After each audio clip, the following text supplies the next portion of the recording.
went down with Dusty, had the book at the time. Another jerk.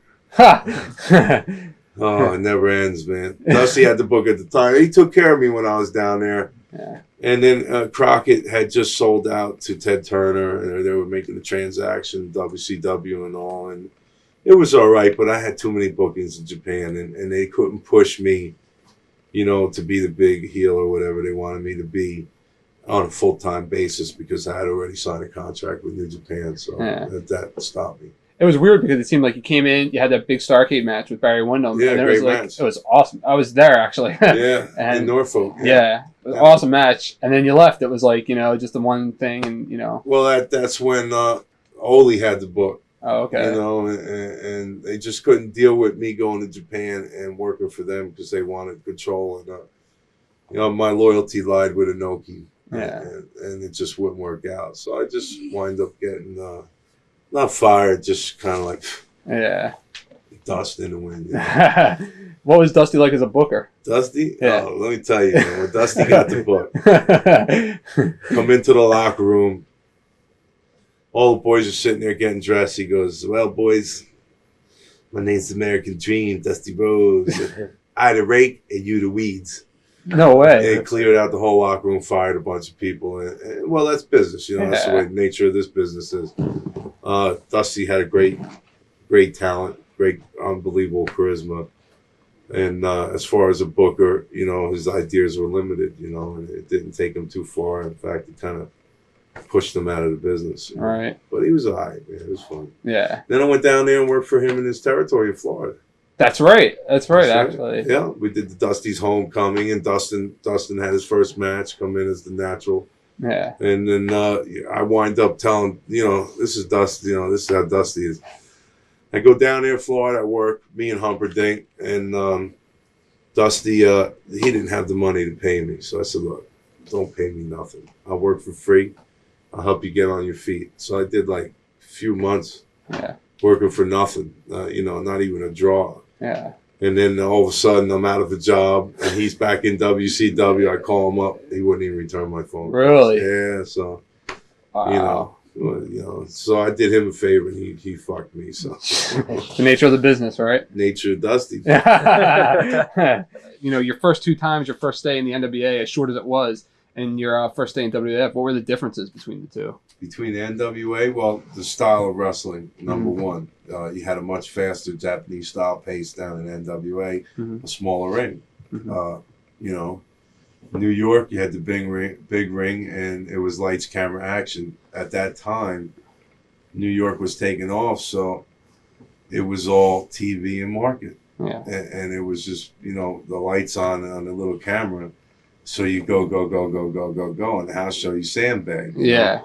Where in NWA, they were drawing solely on house performance and draw into the house. Yeah. Because their TV was just TBS at the time. So, it was friggin', it wasn't live. It was taped in a little studio. Yeah. So those were the differences.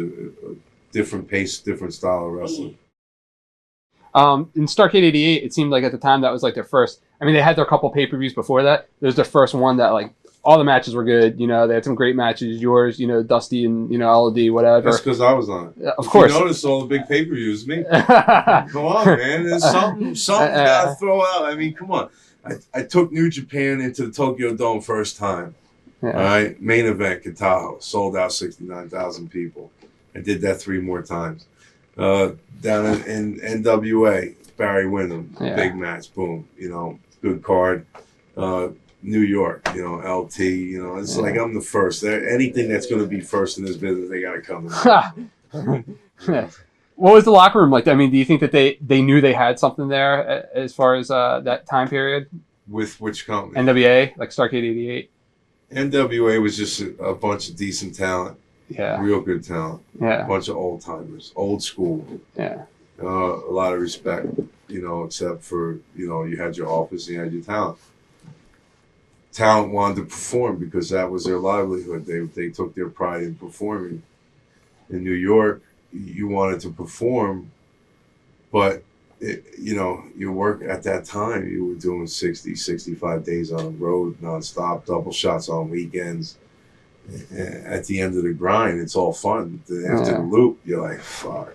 You know, it's just too much. Yeah. Intense. It was a little bit more relaxed than NWA. Was it? Yeah.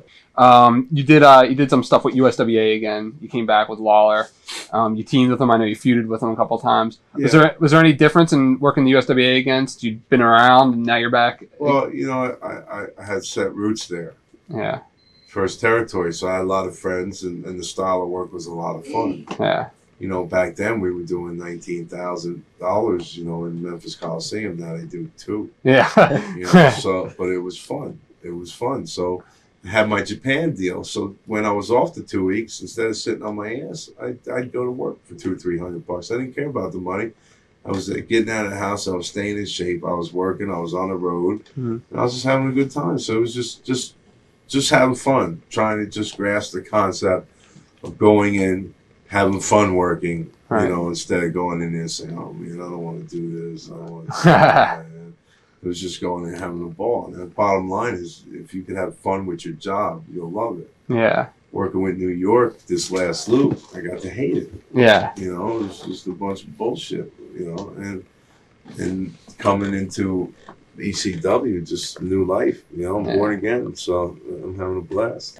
What led to you finally coming back to WCW? I know you did that feud for a short time. That was like the 6-man feud with like Abby and Norman against you, Cactus and Sullivan. I had no choice, man. That's where they stuck me. Yeah. But you know, it was fun to work with Abby. Abdul is great, man. You know, hey, champ, monkey flipping. You know, it's funny shit. Abby's just one of the guys that helped break me in the business too. You know, and them old timers.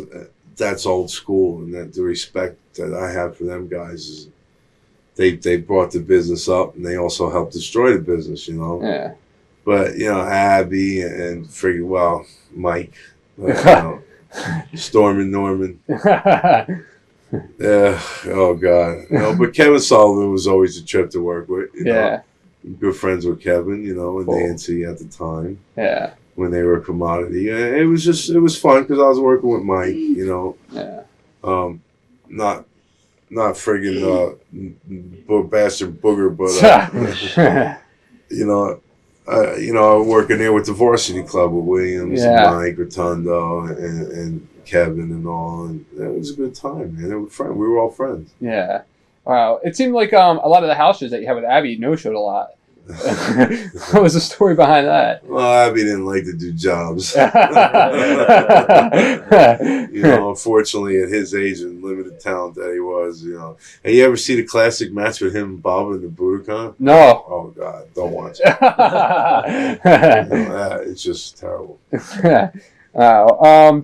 What was different from your first day in WCW than NWA to this one? Well, difference was talent. A lot of talent. Windham. Yeah. Dinah at the time, phenomenal work. Top 5 in the business. Road Warriors were, you know, they come out to the ring, you get chills. You know? Yeah. It's just shit like that. That just, you know, that made the business exciting and the build up and the style. You know, because I always dug that Japanese style of wrestling, you know, go, bump, bump, bump. And, you know, with New York, you didn't have that. You know, you had it, but it was more of a showman type deal. It was family entertainment. Yeah. What led you to leaving WCW that time? Again, it seemed like another short stay. The Japan deal. Oh, yeah. Bottom line. Yeah. I had too much commitment to Inoki. Yeah. Wow. What led to you finally coming back to Titan? Well, you know, just independence was so terrible. I wasn't working. I did a couple shots with Paul. Company was weak back then, and it wasn't on against Paul. It just, you know, it wasn't me. Yeah, it wasn't the level that I was used to. You know, and you know, going back to Titan was just another way to get exposure and get a longer run, a longer career. And, you know, and I did it well. Yeah, pulled it off. Pulled it off. Is it true that since you've been in ECW that you had offers by both WCW and WWF? Yes. Yeah. Very lucrative offers too. Yeah. You know, and it's just this is what made me happy. This is what brought me back to being happy. Well, I don't know about my WCW offer anymore. Maybe not after this. Or my WWF offer. Yeah. Paulie, I'm yours. No, I think still, I'm talented. I could go anywhere. But like I said, this company's brought me back from really hating the business and really being blocked with talent progression as far as, improving or being a headliner. Now, I think when I was younger in the business, I always knew I was one of the top wrestlers in the world. Now I know I am. Yeah. Because now I know I could go out there and perform main event every night, main event in any pay-per-view.